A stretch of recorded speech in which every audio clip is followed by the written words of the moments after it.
सोचो एक दिन सुबह उठो और पता चले फेसबुक, इंस्टाग्राम, यूट्यूब सब ब्लॉक हो गए। यही रिसेंटली नेपाल में हुआ। लेकिन सच ये है कि ये क्राइसिस सिर्फ सोशल मीडिया का नहीं है। ये फ्रस्ट्रेशन है जो आज सालों से बिल्ड हो रही थी। आज हम समझेंगे नेपाल में ऐसा क्यों हो रहा है, लोग क्यों प्रोटेस्ट कर रहे हैं और इसका फ्यूचर पर क्या असर होगा इसका।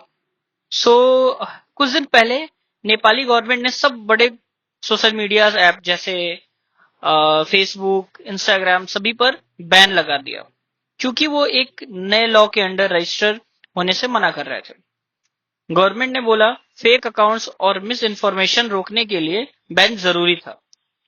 लेकिन पब्लिक को लगा कि ये डायरेक्ट सेंसरशिप है, फ्रीडम ऑफ एक्सप्रेशन पे अटैक हुई। इसी वजह से तुरंत प्रोटेस्ट शुरू हो गया और प्रेशर के बाद बैन हटा दिया गया। पर असली गुस्सा सिर्फ सोशल मीडिया बैन पर ही नहीं था। रीजन बहुत गहरे हैं। सबसे पहले करप्शन और नेपोटिज्म।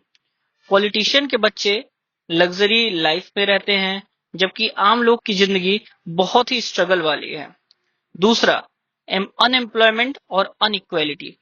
यंग नेपालीज के पास घर पर कोई अपॉर्चुनिटी नहीं होती, इसलिए बाहर माइग्रेट करना पड़ता है। और लास्ट जैसा डेटा था उसके बेस पर लगभग 70% जो नेपाल का बजट है वो उनके खुद के कंट्री से, और बाकी 30% वो माइग्रेशन से अर्न करते हैं। और तीसरा और सबसे ज्यादा इंपॉर्टेंट ये था, फ्रीडम ऑफ स्पीच। लोगों को लगा कि गवर्नमेंट उनकी आवाज को दबा रही है, जो कि और पॉलिटिकली इनस्टेबिलिटी जैसा आप लोगों ने देखा होगा, कंटिन्यू वहां के पीएम या फिर राष्ट्रपति काफी ज्यादा चेंजेस होते रहते हैं, जिसकी वजह से सरकार बार बार गिरती है, बदलती है। तो ये भी बहुत बड़ा रीजन था। और ग्राउंड पर देखा जाए तो प्रोटेस्ट जो है काठमांडू और दूसरे शहरों में फास्ट स्विच हो गए। सबसे पहले जो स्प्रेड हुआ काठमांडू से स्टार्ट हुआ।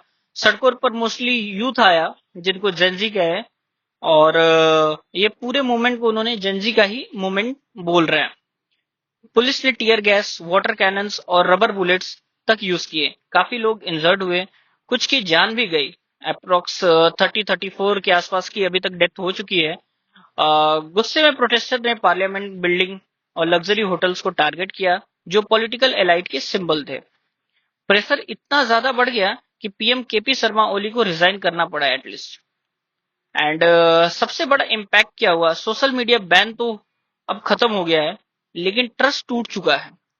यूथ को पहली बार लग रहा है कि उनकी आवाज चेंज ला सकती है, लेकिन वायलेंस ने फियर भी क्रिएट किया है। कर्फ्यू लगे, स्कूल बंद हुए और बिजनेस बंद हो गए।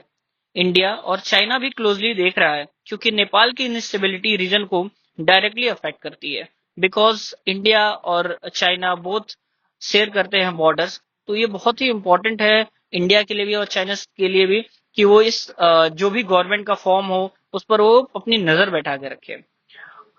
अब इसके आगे क्या होगा, तो अब सबसे बड़ा सवाल ये है, क्या नेपाल फ्रेश इलेक्शन करेगा? क्या करप्ट लीडर्स अकाउंटेबिलिटी फेस करेंगे, या फिर से वही प्रोमिसेस और डिसअपॉइंटमेंट्स रिपीट होंगे? प्रोटेस्टर्स डिमांड कर रहे हैं कि नई लीडरशिप, ट्रांसपेरेंसी और उन लोगों के लिए जस्टिस जो मर गए हैं।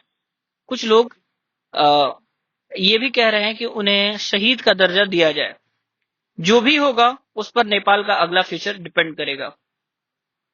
और जो अगर इस कंक्लूजन में मैं देखूं कि क्या हुआ, अभी क्या हो सकता है, तो इसको समिंग अप अगर करूं मैं, तो नेपाल का क्राइसिस एक सोशल मीडिया बैन से स्टार्ट हुआ, लेकिन असली इशू करप्शन, इनइक्वालिटी और एक नई जनरेशन का गुस्सा है। नेपाल के यूथ की आवाज अब क्लियर है, उन्हें फेयरनेस, अपॉर्चुनिटी और फ्रीडम चाहिए। सवाल बस इतना है, क्या लीडर्स सुनेंगे या हिस्ट्री फिर से रिपीट होगी? Thank you.